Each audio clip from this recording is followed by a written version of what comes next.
Esta experiencia del nuevo nacimiento es algo que es un estudio bien interesante, apasionante. Cómo empezar otra vez.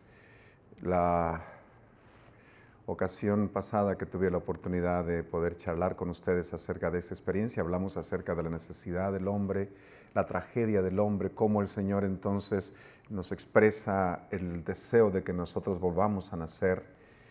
Hablamos de lo importante que es nacer de la palabra. Pero hay una palabra que es extraordinaria. Y digo extraordinaria porque trasciende el tiempo, trasciende el espacio, trasciende todo lo que nosotros podamos imaginar, lo que Dios hizo para alcanzar al hombre.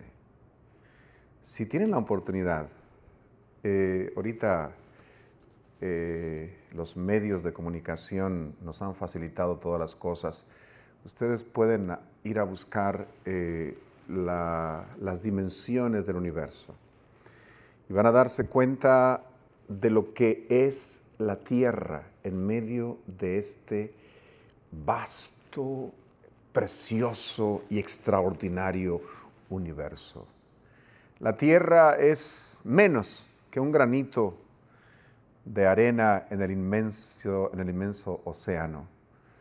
Y saben ustedes, cuando nosotros pensamos en el universo y cuando nosotros pensamos en el profundo e inmenso amor que Dios tiene por sus hijos, vale la pena analizar las cosas extraordinarias que Dios ha hecho para buscar a sus hijos. Una vez que los hijos empezaron a dudar de los padres, y aquí quiero hacer un pequeño paréntesis, la mayor tragedia de los hijos ahora mismo es no creerle a sus padres. Jamás un padre va a darle un mal consejo a los hijos. Jamás toda palabra que sale del corazón de un padre consagrado, de un buen padre, de un padre con sentido común, siempre va a ir encaminado a edificar, a educar, a ver crecer, a bendecir a sus hijos. ¿Y saben ustedes cuál es la mayor tragedia de un hijo? Dudar de su padre. Había un jovencito que salía constantemente con su padre, que era un ministro, y salía y lo escuchaba hablar sus disertaciones. Aquel padre a menudo dirigía seminarios sobre cómo dejar de fumar, hablaba de los estragos que hacen la nicotina y los venenos, los alquitranes del cigarrillo, y aquel niño se impresionaba al ver aquellas filminas, aquellas películas donde salían las personas enfermas de cáncer, y era un defensor de lo que su padre predicaba. Cuando aquel padre hablaba acerca de los efectos del alcohol, los estragos que hacían en el hígado, en el cerebro, aquel niño iba y hablaba con sus amigos: eso te va a hacer daño. Pero un día los amigos empezaron a trabajar la mente de aquel niño. Y súbitamente, o poco a poco, no sabemos cómo, un día aquel niño empezó a experimentar lo que los amigos hacían. Y empezó a cuestionar a su padre. No, lo que pasa es que tú no conoces bien la ciencia, por eso tú estás enseñando esas cosas. A mí mis amigos me dicen aquello, me dicen lo otro. Y con el tiempo aquel muchachito, que era un defensor de la limpieza de mente, un defensor de la verdad, un defensor de la salud, un defensor del estilo de vida saludable, de repente se convirtió en un vicioso. La clave estuvo a quien le creyó. Mientras él le creyó a su padre, las cosas estuvieron bien. Y cuando él dudó de su padre y le creyó a sus amigos, las cosas se pusieron mal para él y para su padre. ¿Y qué haría un padre para rescatar a un hijo de esa situación? Un padre, hermanos queridos, está dispuesto a hacer todo lo posible y hasta lo imposible por un hijo que ama. Es capaz de llevarlo hasta donde el recurso le alcance. Es capaz de entregar su vida por su hijo. porque lo ama. Le duele la decisión que ha hecho su hijo basado en la duda, porque dudó de él. Y ahora el hijo sufre. ¿Hasta dónde fue nuestro Padre para rescatarnos? Ah, queridos, esto es algo increíble. Vean ustedes, el ser humano dudó de la palabra de Dios. El ser humano le creyó a la serpiente. Cuando él cayó en este estado de duda, según Romanos, el capítulo 14, versículo 23, el ser humano entró entonces en un estado de muerte, porque entró en un estado de pecado, porque la paga del pecado es la muerte. Pero entonces Dios, en su desesperación, y esa voz de desesperación se escuchó desde el mismo momento en que el ser humano pecó. Vean ustedes lo que dice la palabra del Señor. Allí mismo en Génesis, el capítulo 3, y vamos a leer el versículo 8 y 9. Dice así la palabra de Dios acerca de la actitud del Señor cuando el ser humano pecó. Dice, y oyeron la voz, fíjense bien, oyeron la voz de Jehová Dios que se paseaba en el huerto al aire del día. Y el hombre y su mujer se escondieron de la presencia de Jehová Dios entre los árboles del huerto. Mas Jehová Dios llamó al hombre. Yo quiero pensar que este llamado fue un llamado de desesperación. Adán, Eva, ¿dónde están? ¿Saben? El corazón de un padre, cuando un hijo se esconde de su presencia, cuando un hijo debería de salir al encuentro del Padre, darle un abrazo, sentirse seguro, sentirse bendecido, sentirse feliz al lado del Padre. Esa debería de ser la relación entre un padre y un hijo. Esa debería de ser la relación entre Dios y nosotros. Pero el pecado, la duda, no solamente creó la muerte. La duda quebrantó esa relación. Hizo una separación mortal entre Dios y su criatura. Oh, queridos. Entonces Dios, sabiendo lo que había pasado, corrió al huerto y empezó con desesperación a buscar al hombre y a la mujer. Dios sabía dónde estaban ellos. Dios conocía, porque Dios lo conoce todo. Dios sabe dónde estás en este momento. Dios sabe en dónde te estás escondiendo, por qué estás tratando de huir de Él. Dios sabe que tú has fallado, pero recuerda algo: Dios no te está buscando con el chicote en la mano. Dios no te está buscando para castigarte. El pecado no sorprendió a Dios. Dios estaba preparado para enfrentar el pecado, porque ese cordero fue muerto desde antes de la fundación del mundo. Dios ya había hecho provisión para el ser humano. Y aquí viene el acontecimiento más grande de todos los acontecimientos. La Biblia le llama un misterio. Y ve lo que dice la palabra del Señor. Allí en el libro de Primera de Timoteo, la primera carta de Timoteo, en el capítulo 3, versículo 16. Dice, ahí habla de un tremendo misterio. Y ve lo que dice. Vamos a ir, si ustedes tienen su Biblia. Dice la palabra del Señor.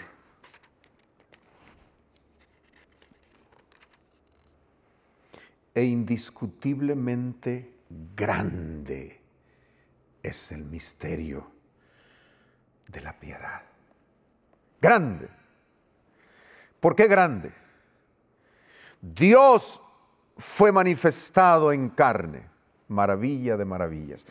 Si al principio yo te propuse que fueras a ver las dimensiones del universo, para que tú te des cuenta la inmensidad, lo grande que es nuestro Dios. Enorme, tan enorme que dice el sabio Salomón que los cielos, que la tierra es el estrado de sus pies y los cielos de los cielos no pueden contenerlo. Dios es enorme, Dios está con todos nosotros, Dios está allá, Dios está acá, Dios está contigo, Dios está con aquellos, Dios está con tus padres, Dios está con tus hijos. En todas partes está Dios. Pero lo increíble de todo es que ese Dios, hermanos queridos, ese Dios se hizo carne. Y dice la palabra del Señor, fue justificado en el Espíritu, visto de los ángeles, predicado a los gentiles, creído en el mundo y recibido arriba en gloria. ¿Cómo es eso de que Dios se hizo carne? ¿Sabes? La Biblia ya lo había predicho. Todo el Antiguo Testamento hablaba de ese Dios. Isaías habla ahí en el capítulo 7, versículo 14, de esa virgen que concebiría y daría a luz a un hijo, llamaría su nombre Emmanuel. El evangelista Mateo dice ahí en el capítulo 1, versículo 23, que Emmanuel es Dios con nosotros. Es decir, ya el profeta estaba diciendo que Dios habría de venir a buscar a la raza humana que se había perdido. A menudo nosotros cuando hablamos esa parábola de la oveja perdida lo ponemos en primera persona, ciertamente. Ese pastor maravilloso se fue entre los apriscos esa noche oscura a buscar a esa oveja que se había perdido, pero eso tiene una representación, una aplicación cósmica. Dios penetró esa dimensión del tiempo, esa dimensión del espacio, la dimensión de la materia, vino a esta tierra, se hizo una criatura, nació como un niño. Eso dice Isaías, el capítulo 9, versículo 6. Porque un niño nos es nacido, hijo nos es dado, el principado sobre su hombro, llamará su nombre admirable, consejero, Dios fuerte, Padre eterno, príncipe de paz. El Padre eterno se hizo carne, se encarnó, nació como un niño, una criatura como cualquiera de nosotros. ¡Qué maravilla de maravillas! ¿Sabes? El apóstol Juan lo dice de otra manera. Y vamos a ir al Evangelio según San Juan, ahí en el capítulo 1. Estoy seguro que tú has leído esto y te lo sabes de memoria. Pues ahora vas a recordarlo conmigo, solamente para recordar todo lo que Dios ha hecho, simplemente para venir a buscarnos. Cuando Él nos vio perdidos, cuando Él nos vio sin esperanza, Él mismo fue nuestra esperanza. Él fue el recurso. Él nos dijo, hijo mío, no te preocupes, hijo mío, yo voy a buscarte, yo voy a rescatarte de las garras de la muerte, de la desesperanza. Yo voy por ti ahora. Gloria al Señor. Y dice la palabra del Señor aquí en el capítulo 1, versículo 1 de San Juan. En el principio era el Verbo, y el Verbo era con Dios, y el Verbo era Dios. Nota, esto es algo extraordinario. El ser humano dudó de la palabra de Dios. Y esta duda le fue por muerte. Porque todo lo que no es de la fe es pecado. Todos aquellos que dudan de la palabra de Dios incurren en pecado, y la paga del pecado es la muerte.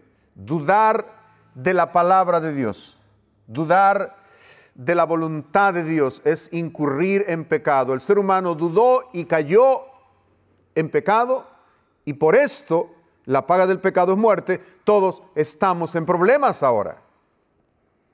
Hermanos, déjame decirte que ahora la palabra de Dios se hace carne.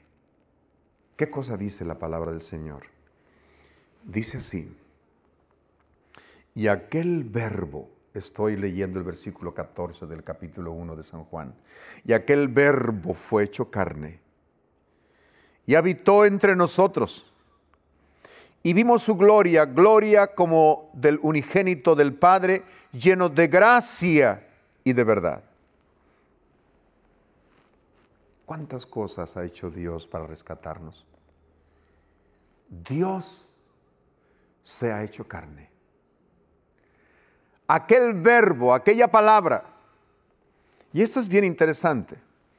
Es bien interesante porque si tú notas aquí en lo que leímos hace un momento, en el capítulo 3, versículo 8 y 9 de Génesis, dice, y oyeron la voz Oyeron la voz de Jehová Dios que se paseaba en el huerto al aire del día, y el hombre y su mujer se escondieron de la presencia de Jehová Dios entre los árboles del huerto.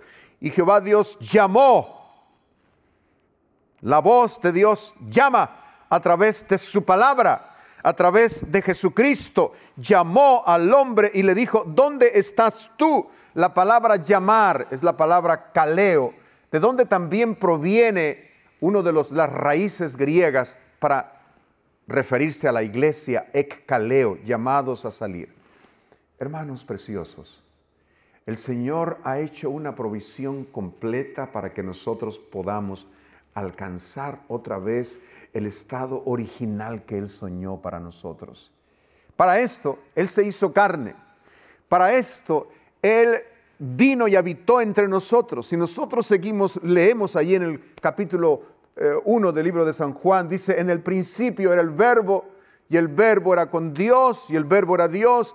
Este era en el principio con Dios. Todas las cosas por Él fueron hechas, y sin Él nada de lo que ha sido creado fue hecho. Entonces Jesús estaba creando todas las cosas. Jesús fue el que fue al encuentro de Adán y Eva esa ocasión para llamarlos de nuevo a reconstruir, a recuperar lo que se había perdido. ¿Qué se había perdido?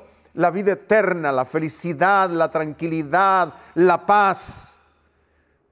Queridos, el Señor ahora ha hecho provisión también para nuestra vida. ¿Sabes? Nosotros dijimos en el estudio pasado que era necesario nacer de la palabra de Dios. ¿Y sabes por qué razón es necesario nacer de la palabra de Dios? Porque la palabra de Dios es el recurso divino para mostrarnos el plan de salvación que es en Cristo Jesús.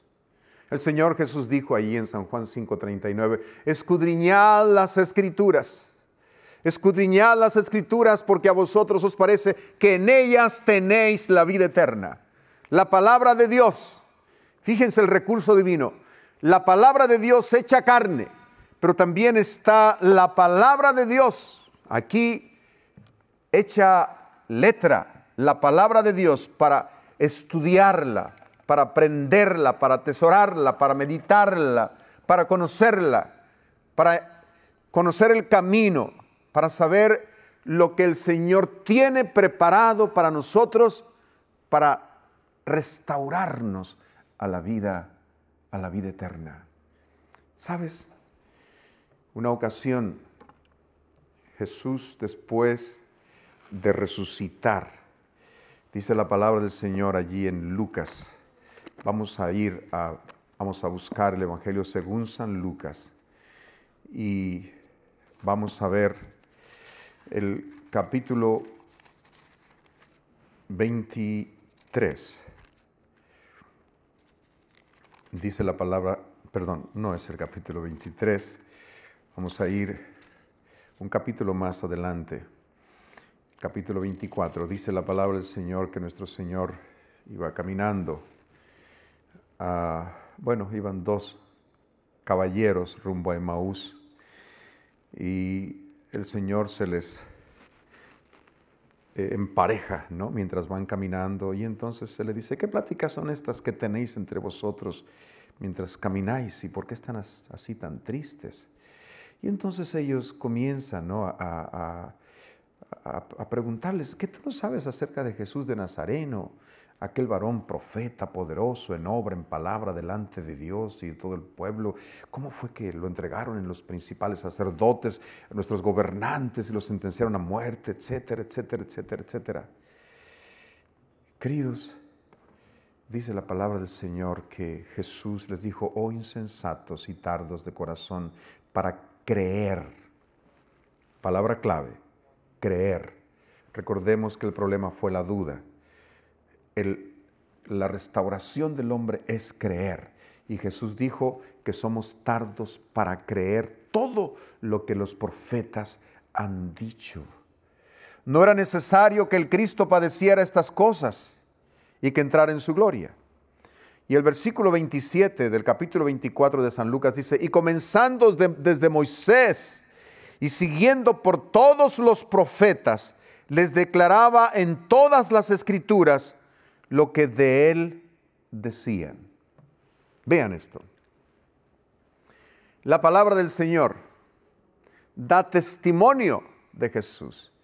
Y Jesús reitera, lo dice, lo repasa. Jesús dice, vean lo que dice Moisés y los profetas acerca de mí. Conozcan de mí. Vayan a las Escrituras, escudriñan las Escrituras, porque a vosotros os parece que en ellas os tenéis la vida eterna. Ellas son las que dan testimonio de mí. Crean en mí. Y aquí mismo el evangelista Lucas nos presenta una alegoría hablando del rico y Lázaro. Ustedes conocen esto en el capítulo 16, de estos dos hombres con una suerte antagónica, el rico que lo tenía todo, Lázaro un hombre miserable, pero un día mueren los dos, dice esta alegoría, y entonces Lázaro va al seno de Abraham y el rico pues va al infierno. Y entonces se entabla un diálogo entre el rico a Abraham. Y dice la palabra del Señor que en el Hades o en el infierno, de hecho la palabra Hades es una palabra griega que refiere el sepulcro, que refiere el lugar donde moran los muertos. Hades era el dios de los infiernos de los griegos. Entonces, cuando la Biblia dice, en el Hades alzó sus ojos estando en tormento y vio de lejos a Abraham y a Lázaro en su seno. Entonces él, hablando de el rico, dando voces, dijo, Padre Abraham, ten misericordia de mí y envía a Lázaro para que moje la punta de su dedo en agua y refresque mi lengua, porque estoy atormentado en esta llama.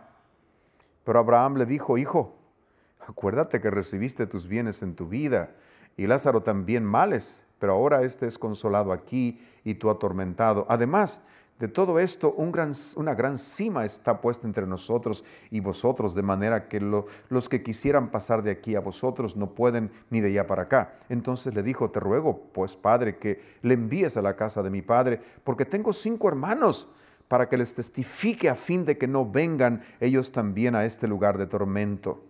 Y Abraham le dijo, y esto es muy importante, a Moisés y a los profetas tienen, óiganlos. Él entonces dijo, no, padre Abraham, pero si alguno fuese a ellos de entre los muertos, se arrepentirán. Mas Abraham le dijo, si no oyen a Moisés y a los profetas, tampoco se persuadirán, aunque alguno se levantare de entre los muertos. Hermanos queridos, qué importante es que nosotros podamos entender lo que dice la Biblia acerca de Jesús. La palabra del Señor dice que si nosotros creemos en Jesús, Jesús es la palabra de Dios hecha carne. Es la palabra de Dios habitando entre nosotros. Jesús es Dios mismo habitando entre nosotros. Dijo el Señor Jesús, el que me ha visto a mí, ha visto al Padre. Uno solo. Porque 3 son los que dan testimonio en el cielo, el Padre, el Verbo y el Espíritu Santo, y estos 3 son uno solo. Jesús se hizo carne. El Verbo se hizo carne. La palabra se hizo carne. ¿Para qué? Bueno, fíjate lo que dice la palabra del Señor. Porque de tal manera amó Dios al mundo, que ha dado a su Hijo unigénito, para que todo aquel que en Él cree. ¿Cuál fue el problema de los seres humanos? La duda. ¿Cuál es el remedio que tiene el cielo para los seres humanos? La fe.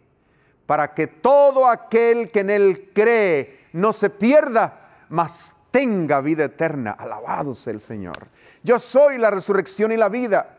El que cree en mí, aunque esté muerto, vivirá. Y entonces Jesús le pregunta a Marta con cierta ansiedad, ¿crees esto? ¿Lo crees o no lo crees? Porque es creyendo que nosotros vamos a alcanzar la vida eterna. Fue la duda nuestra desgracia, es la fe la solución a nuestro problema y a nuestra desgracia. Fue la duda la causa de la muerte, la fe es la causa de la vida. Dice el Señor Jesús allí en el capítulo 5, versículo 24, el libro de San Juan: el que oye mi palabra y cree al que me envió. El que oye mi palabra y cree. ¿Cuál fue el problema del ser humano? Dudar de la palabra de Dios. ¿Cuál es la solución divina? Creer en la palabra de Dios. Cuando nosotros empezamos a creer, empezamos a nacer otra vez, empezamos a transformar nuestro interior, nuestra vida, empezamos a vivir en esa dimensión de la eternidad en Cristo Jesús. Y el Señor dice: y no vendrá a condenación, sino ha pasado de muerte a vida, porque es la fe el puente que nos une de nuevo con el Padre, con la vida, con Dios. Entonces, queridos hermanos, Dios tiene esos recursos maravillosos para que nosotros podamos alcanzar la vida eterna.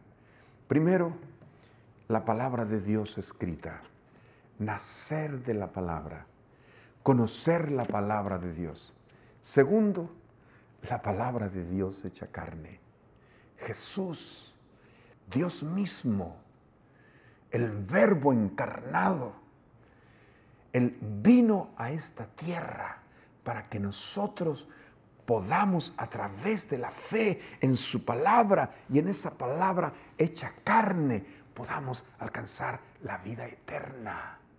Yo quiero preguntarte en esta ocasión: ¿podremos echar mano del recurso divino para solucionar nuestro problema? Yo no sé cómo estará tu vida, no sé cuál será tu necesidad.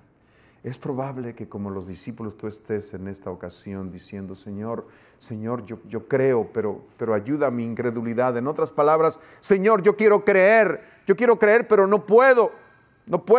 A veces el hecho de conocer tantas cosas del bien y el mal entorpecen nuestra intención de acercarnos a Dios.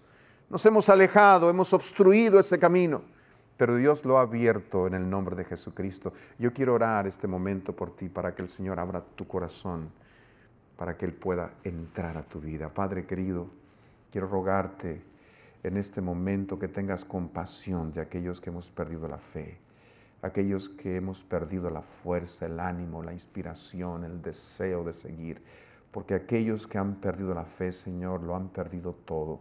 Se sienten como barcos en el inmenso océano sin dirección. Ayúdalos, rescátalos, te pido, en el nombre de Jesús. Amén.